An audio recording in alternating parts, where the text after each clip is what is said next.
Hi, this is Rabbi Chaim Kaufman. Welcome to our 110th installment in the Torah portion of the week. We're holding by Parshas Vayechi, the end of the book of Genesis. The last portion of the book of Genesis speaks about the blessing that Yaakov gives to Ephraim and Manasseh. Also, it speaks about the blessing that Yaakov gives to the rest of the Shvatim, rest of the tribes, which I want to speak on one aspect of that blessing. Torah says, chapter 49, verse 5, when he gives the blessing to Shimon and Levi, the Torah says, Shimon and Levi are brothers, instruments of cruelty are their swords. Let my soul not become in their counsel, into their counsel, to their assembly. Let my honor not be united. For in their anger they slew a man, in their self-will they lamed an ox. Right, so the Torah doesn't seem, according to Yaakov, doesn't seem to say very highly of Shimon and Levi because of their cruel nature, what they did, destroying the city of Shechem, etc. Right, with the story of Dinah, even though they felt they were justified because of what Shechem had done to Dinah, and they were very upset. So that's what. So they end up destroying the whole city. Yaakov was very upset. It certainly makes him look bad for what they had done. In any case, over here we see that what Yaakov says, what Yaakov says about them, and blessing that they're going to get. So says Mori Rebbe Rav Agon Rosh Hashanah should be well.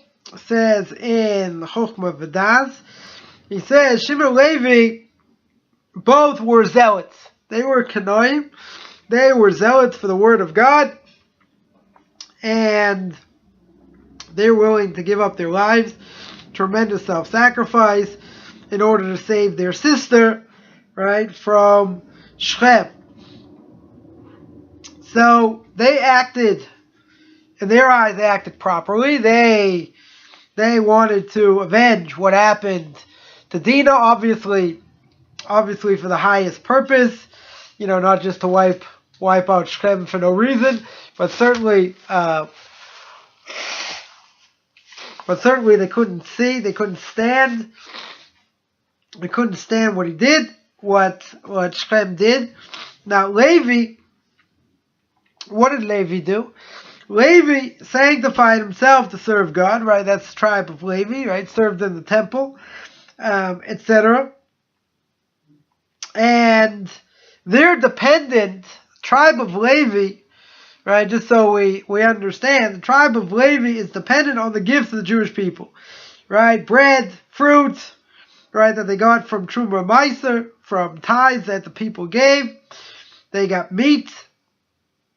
They got meat from different parts of the animal that were given. They got clothing from Rashis Agais, from the shearing of the sheep, etc.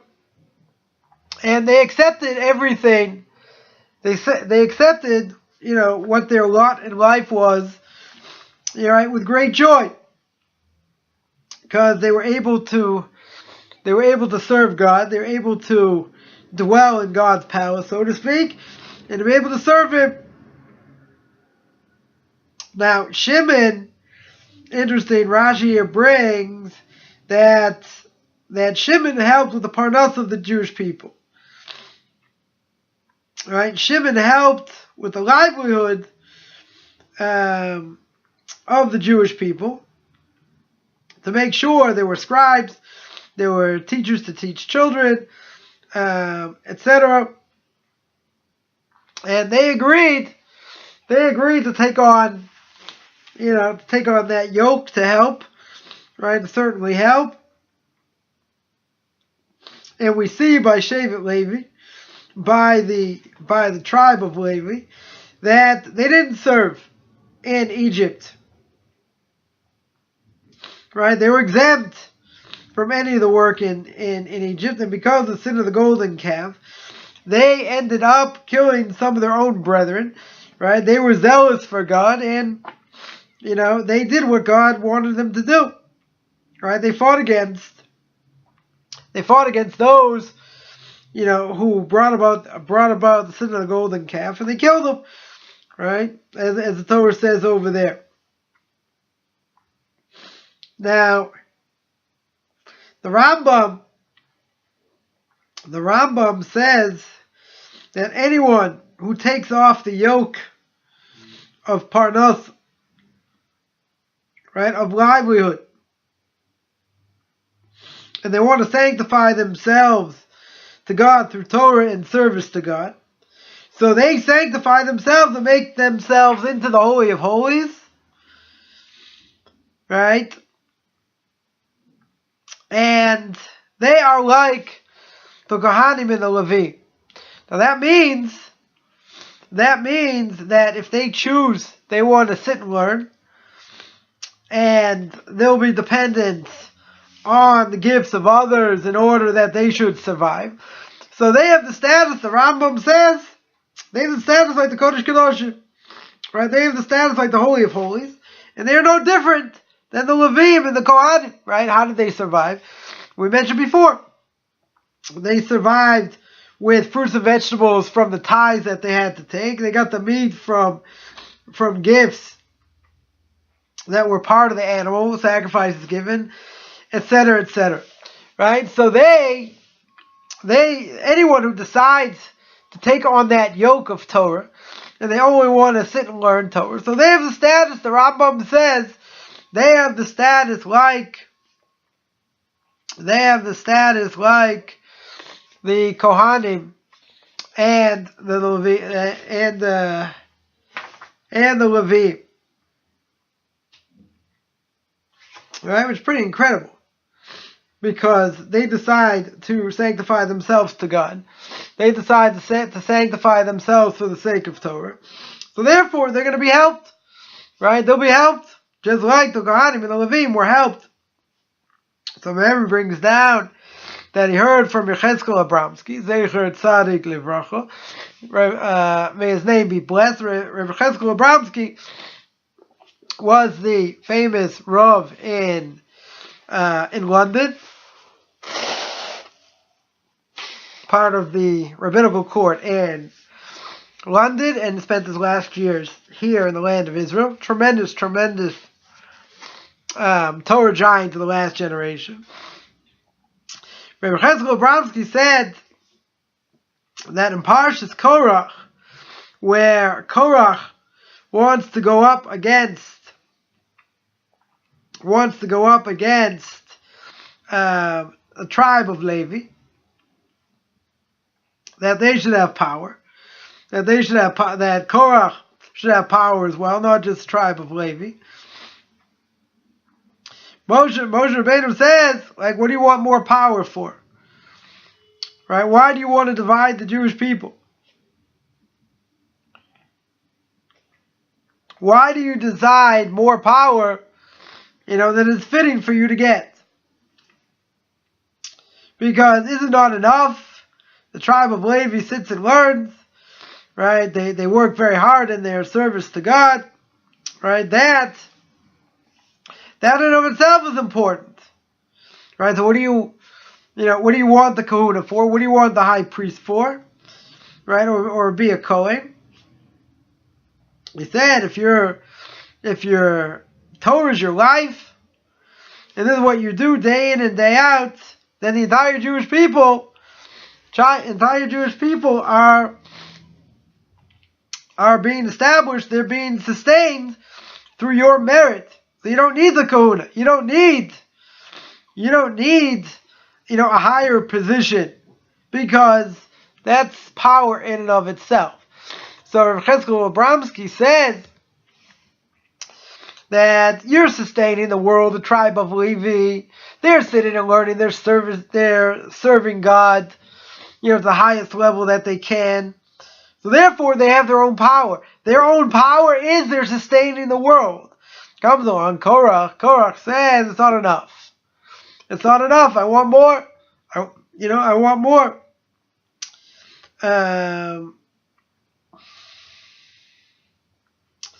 So one thing we see is that if a person is sitting and learning, and they're being helped and supported by others, they're establishing the world. They are, or let's say better, they are sustaining the world. If they're sustaining the world, then there's nothing greater than that. What are you looking more, for more than that? Now the reality may be, person who sits and learns, maybe they don't feel they're accomplishing, maybe they should do more, maybe they feel they should work, help support their family, whatever the case is. They may not feel so great about what they're doing. Here in Eretz Yisrael, for sure you get, tens of thousands of people sitting and learning, even after the age of 25. You have a lot of people sitting and learning, and, sometimes people may feel, well, I'm just another number, right? I'm just another guy sitting on the bench. And there are other guys, stronger than me, in learning, etc. Maybe I should go out and do something, teach or, do something else where I feel like, where a person may feel they're accomplishing more. And therefore, they'll think that they're doing more and that they're not accomplishing enough just by sitting and learning. So the reality is, as Rabbi Cheskel Abramsky said, the reality is they are sitting and learning. They are sustaining the world, right? So what's greater than that? Seemingly, there's nothing greater than that. It's just that we have to, someone who doesn't feel, that they're gaining, or they're growing as much, or they don't feel like, they're doing anything, so to speak. They're just, another person sitting on the bench. At the same time, they are helping sustain the world. Well, if they're helping to sustain the world, doesn't seem like anything greater than that. So Cheskel Abramsky says, so what does Korach need anything else for? What does he need? What does he need to be a priest? Right? What does he need to be part of the kahuna? Right? He doesn't need that. He's accomplishing what he needs to accomplish by doing what he's doing.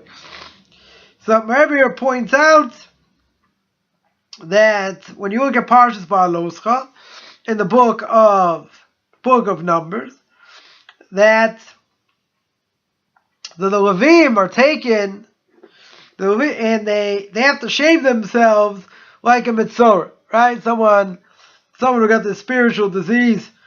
Some people liken it to leprosy, whatever this disease was, that they had to shave themselves like someone who had leprosy, or someone had this thing called being a mitzorah. So there's an obvious question: someone who serves God, in the temple, etc. What's the connection to being mitzorah? Right? Why are we even comparing the two?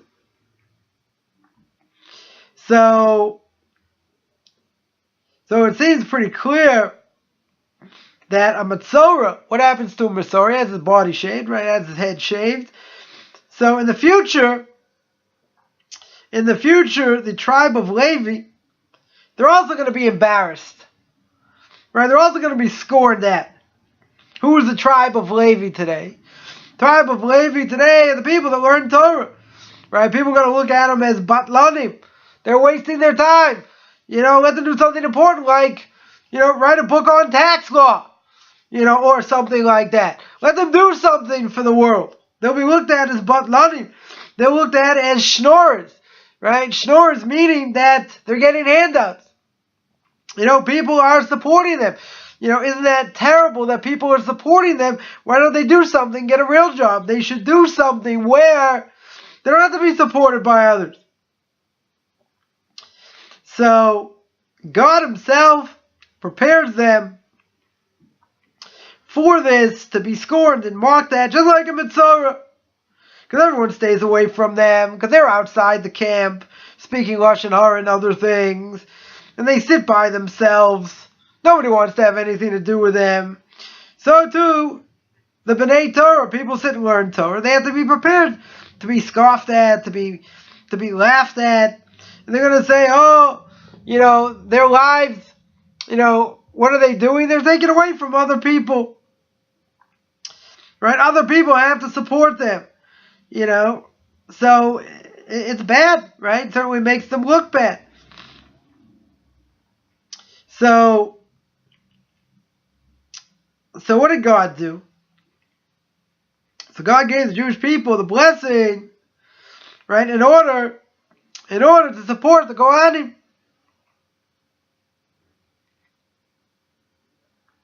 But the reality is, as much as we think we're supporting them, the reality is they're really supporting us. Because people sit and learn.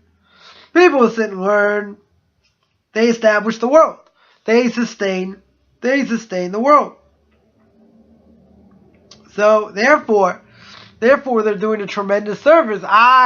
People may look at them as batlanim, and that they're wasting time and they're taking other people's money and they're being sustained by others. But the reality is, who's the one that's really gaining? Right? Is it the one that is being helping sustain the world? Right? Or is it the other people that are giving? So the reality is, they're giving to help themselves be sustained. It's not just, we're going to give charity, we're going to help these poor, nebuch, these poor people. They don't work, so they have to be supported. Okay, so I'll help support them.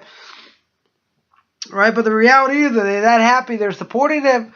Right? Are they that happy that they're helping them? But the reality is, who's helping who? It's the Lomdei Torah, the people learning, right? They're the ones sustaining the world, right? They're not wasting their time like, writing a book on tax law, or saving the whales, or who knows whatever people may think is important today. They are sustaining the world. Is there anything more important than that? It's nothing more important than that. So come along, Shevet Shimon, right? The tribe of Shimon, right, through their hard work, right, established scribes, teachers, etc. And the tribe of Levi, they're the ones to teach. They're the ones to give over. They don't have a portion of the land. They are being supported. So it's their merit that they have, it's the merit of others to support them. Right? They have the ability to support them. But where does the blessing come from? The blessing comes from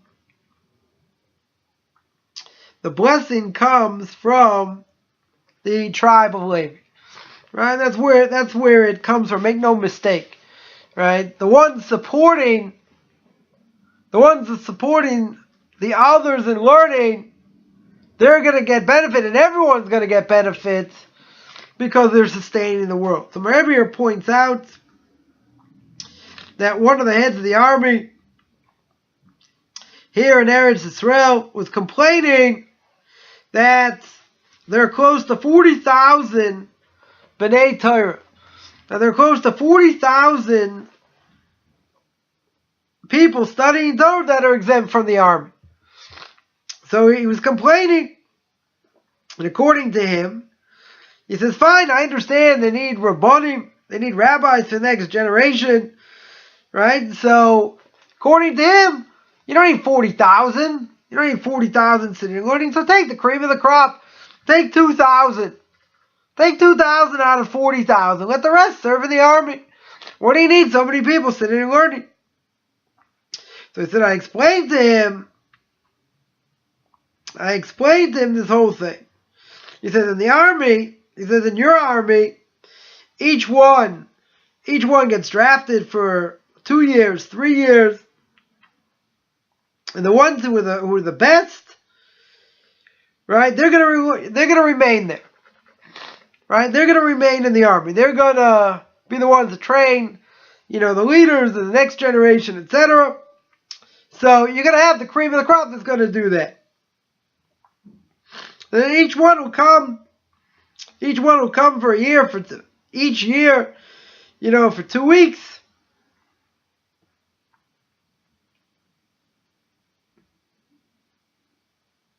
Right? To, get them into shape a little bit, after they served in order for them to fight.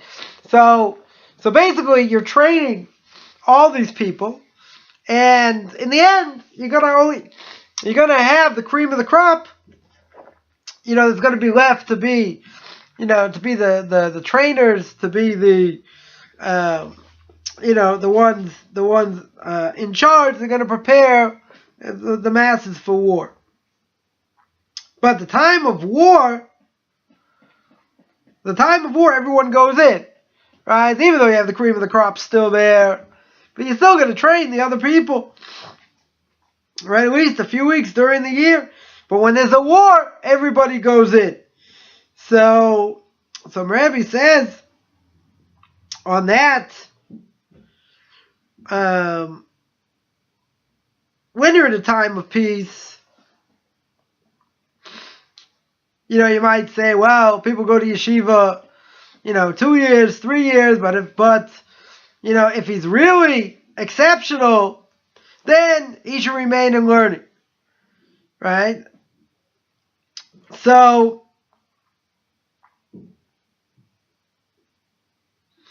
right, but only the best should remain.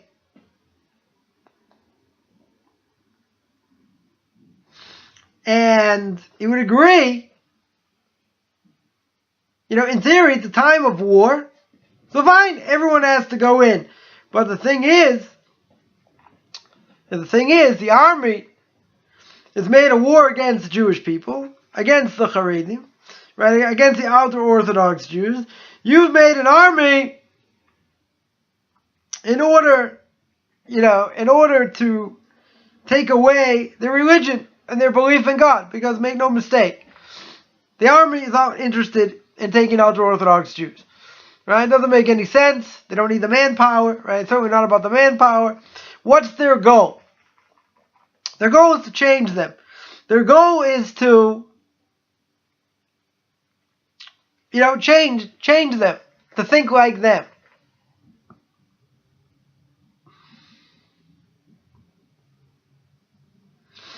He says, therefore,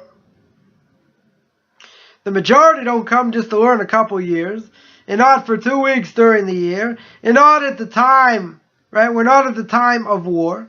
Therefore today,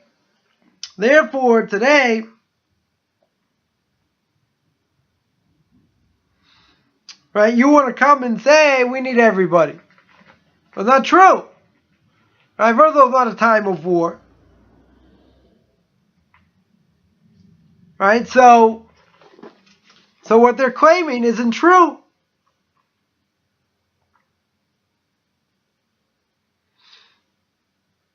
So even if you want to say, maybe we'll take some for their own special group, etc. Right? And they'll claim that if they don't come, then they're not sharing the burden, as they say. So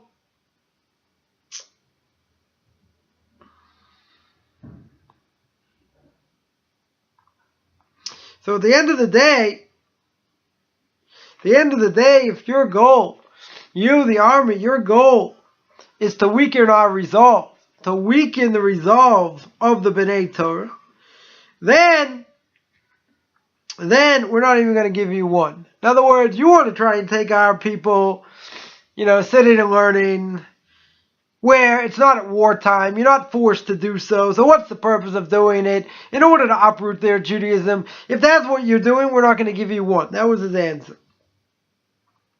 That was his answer. So there are two things, right? Two things I sort of want to address. Probably only address one of them, and we've spoken about it. A number of times, but I think all good things bear repeating. What's the claim? What's the claim of secular Jews? The claim of secular Jews when it comes to Parnasa, when it comes to livelihood, they'll say, why do you need so many people sitting and learning? Right? You don't need so many people sitting and learning. Not only that, but why after marriage? Why after marriage? They'll make fun. They'll scoff at them. They'll say you're not doing anything for the world, etc. You're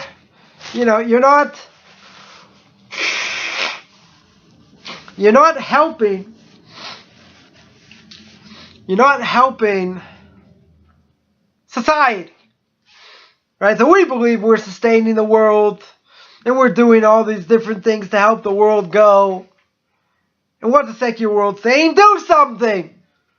Make livelihood. Don't just, don't just hide in your books. Now, there are plenty of people that work, right, in the ultra-Orthodox community. There are plenty that work. Their claim of so many people sitting and learning, after the age of 25 is pretty much a crock because, over the age of 25, people sitting and learning full time, you think there are hundreds and hundreds of thousands of people doing so. The reality is that if you're lucky, you have 50,000 people, right? I think that number is very high. But let's just take 50,000 people. 50,000 people over the age of 25 sitting and learning full time. Let's say. What's 50,000? How many Jews are there in the world today? About 14 million. Let's say, give or take. 50,000 divided by 14 million is like 0.02. We're not even at 1%.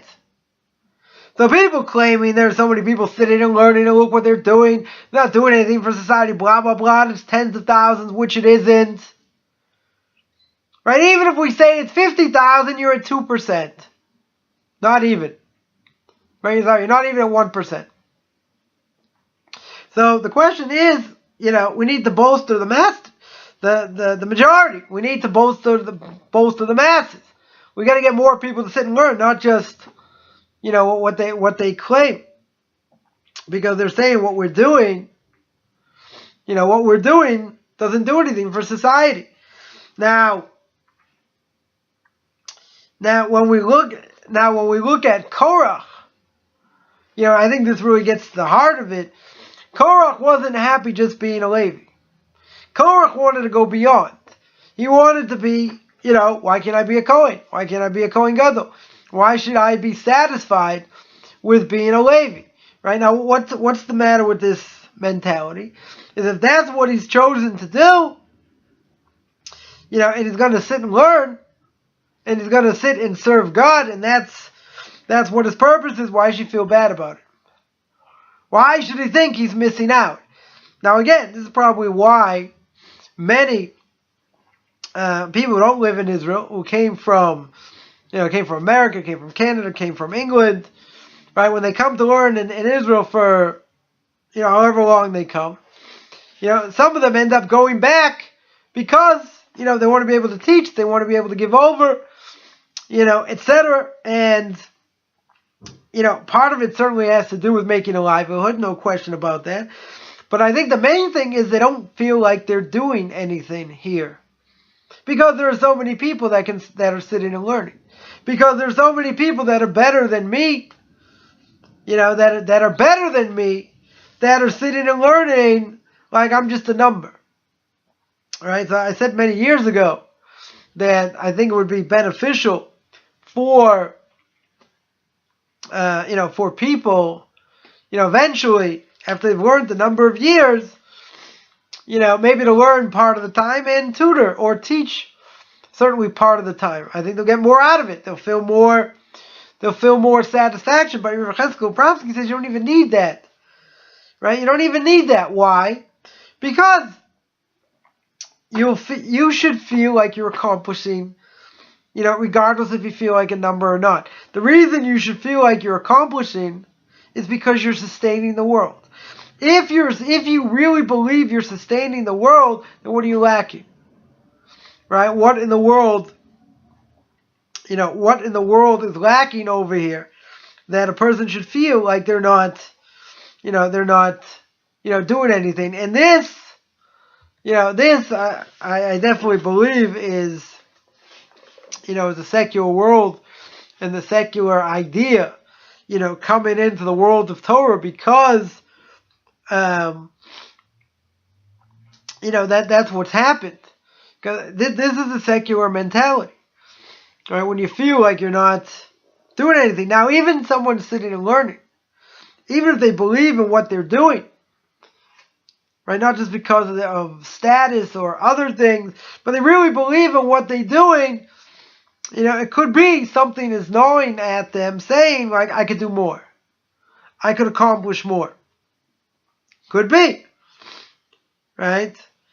If someone has, greater potential, certainly there is what to be said, for that. At the same time, they have to feel like they are accomplishing.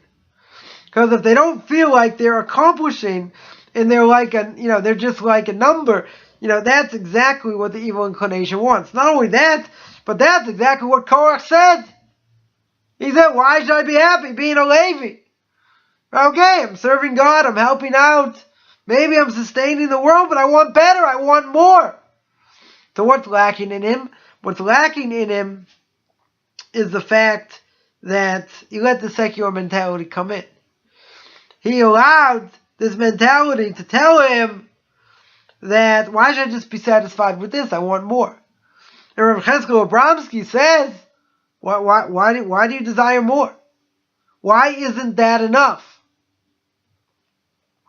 So it's a lack in us, right? It's definitely a lack in us, because if we feel we're accomplishing, right, and we're learning and we're gaining and we're growing, then even if a person doesn't have a position, why should he think that he's not doing anything?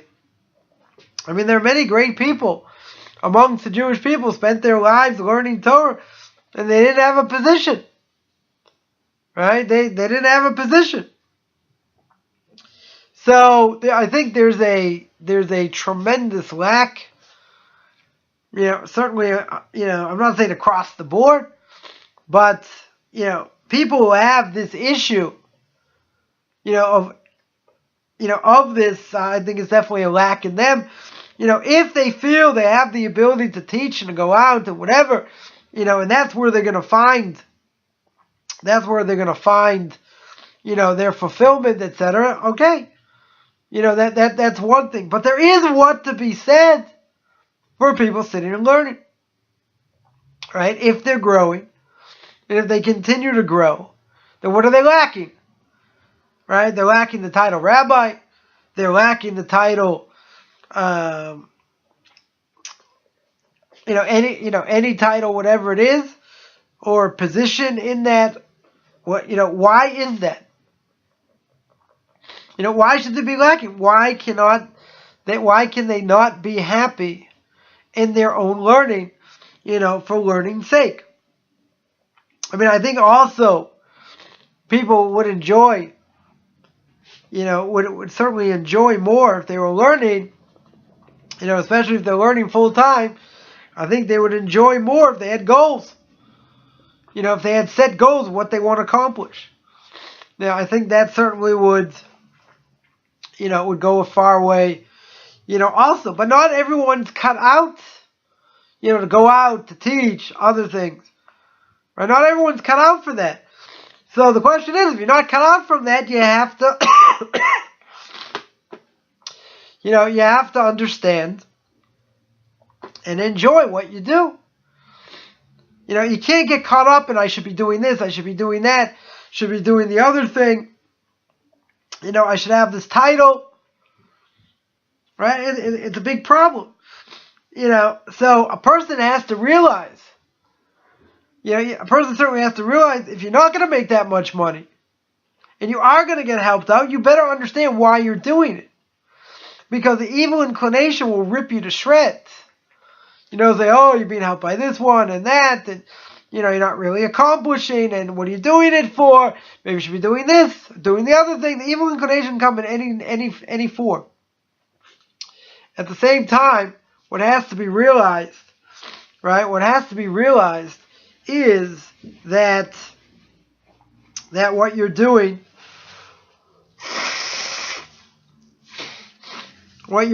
is sustaining the world. If a person really, really understood, what their purpose is, and what they're doing, they're worried about a position.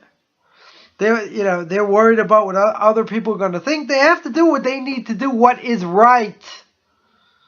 Regardless of the scoffers, the mourners, the scoffers, the people that mock, etc. It's not something we can worry about.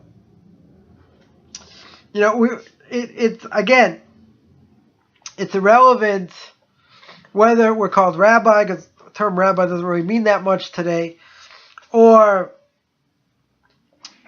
the fact that we're a person just saying, well, what do you do? Well, I'm just sitting and learning. What do you mean you're just sitting and learning? You're sustaining the world, right? By you going in and day out, you are sustaining the world, right? What's more important than that? But you see, where are the accolades? Where are the titles that the person feels they should have, right? So that is not a Torah hashkafa, right? That is not a Torah mentality, whatsoever. It's secular world creeping in. So this gets to the second part, which is the conversation my Rebbe had with one of the higher ups, in the army. And the army is, a little bit of a hot topic, because they'll claim, and others here in Israel claim, that what are they doing? What are these Orthodox Jews doing to help the burden, right? They're shirking responsibility. What are they doing to help the burden, so to speak, or take the burden off others? Well, they're not doing anything, just sitting and learning. But what's their goal? Right? You have to remember, right? This is an army where everyone has to get drafted, usually, right? Everyone gets drafted. Now, if you tell me we're in time of war, and in a time of war you need everybody, I agree. No one will disagree. Time of war, stop learning, shut your books, you go out to war. That's clear.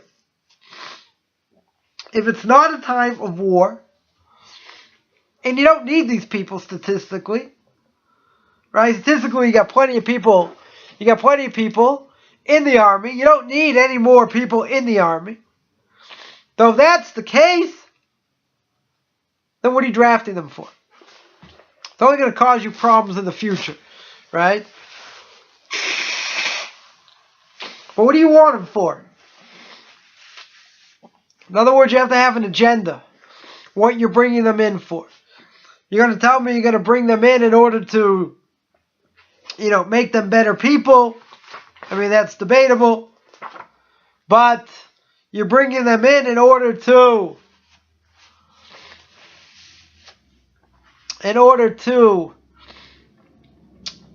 train them to be soldiers because we need them. And we're at a time of war. If it's not at a time of war and you don't need them, then what are you putting them in the army for? What you're putting them in the army for is to get them to be like other people in the army. In other words, your goal, and this is clear according to the army, their goal is to make them be like everybody else. To make them be like everybody else means you want to train them to be a secular Jew. That's what you want. The Rebbe says, you in the army say, fine, we'll let you keep the, 2,000, and we'll take the other 38,000, even though it's not at a time of war. The Rebbe will say, no, not only won't we give you the 2,000, we won't give you any. because your goal is to uproot Torah. If your goal is to uproot Torah, why would we send our children there? That's your goal. You're not looking to become more religious in the army, that's for sure. So if that's your mentality, that's it. We're not going to send you any. They might say, well, that's a fanatic talking. And what about my kid who has to go in the army or whatever? Well, he can also get an exemption. If he wants to get an exemption, get an exemption, right? There are exemptions that exist. But if your goal is to uproot Torah, if your goal is to make them into secular Jews, why would we send our kids there? Now, this is practicality. Now, this isn't fanaticism 101 or 101A or B or C or whatever. That is their goal. That they have made their claim. So again, you have two issues here. You have the issue which we just spoke about, this issue with the army, and the fact that their goal is to uproot Torah. If the goal is to uproot Torah, we're not going to send anybody in there. And the first idea is, what does sitting and learning do? What does it do for us? What does it do for the world? And we have to believe, if we're doing it, we have to believe 100% what it is and what it has the power to do. Because the reality is, if a person doesn't believe in it, his resolve is going to be that much weaker. If he feels he's not accomplishing it, he's just another number sitting on the bench, how long is he going to be able to do it for? He's got no title. He's got no accolades. Right? It's a much harder thing. It's a much harder thing, for a person to do, again, because the person's not going to be making that much money. And if you're not making that much money, then you better understand why you're doing it. Because if you don't understand why you're doing it, or you don't feel like you're accomplishing, remember what Rabbi Yechezkel Abramsky said. It's not a question of titles. It's not a question of accolades. It's a question of, do I believe I'm sustaining the world or not? And if a person really believes in their heart of hearts that's what they're doing, that's what Torah learning does, then at the end of the day, they'll be able to sit and learn for years to come. Right? If that's the direction they're going. The reason is very simple, because they believe in the message. They believe in what they're doing. Because if they didn't believe in what they're doing, they wouldn't do it. Right? That'd be pretty obvious. Not only that, but they're getting scoffed at and made fun of, and et cetera, et cetera. How is the resolve going to be strong? They're not going to have a strong resolve at all. So I remember many years ago when I had my own institution, I had my own kollel, one afternoon, I gave a shmooze just on this. Right? The question was, why do people sit and learn? The first thing I said was, this is a rhetorical question. Not looking for answers. Right? But is a person sitting and learning after marriage because this is what you do? Or that they want to start off their marriage the strongest way by being able to sit and learn for X number of years. And strengthening the house through Torah learning. Right? Or you're doing it because, is what I agreed to do. This is part of me getting married. Right? Part of the condition of me getting married.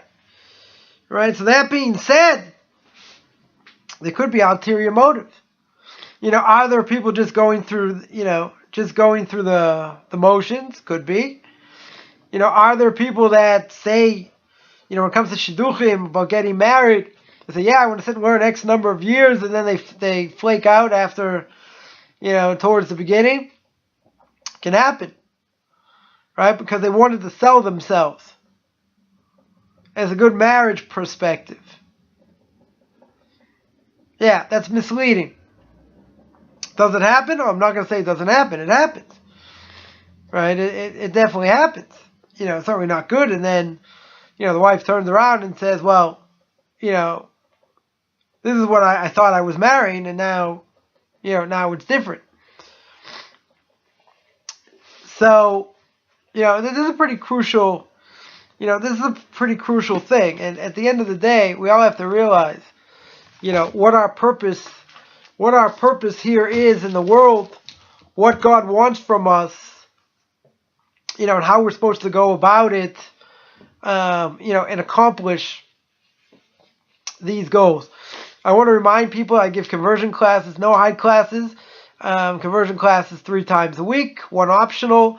No hide classes is once a week, and those classes aren't live. I have a class in Path of the Just, not a live class also. Anyone interested in that is by Ramosha Chaim Lutzato, called Mesilas Yesharim, or Path of the Just. I also have a class once a week in Duties of the Heart. That is a live class, going through, still working our way through the introduction of that. And usually I have two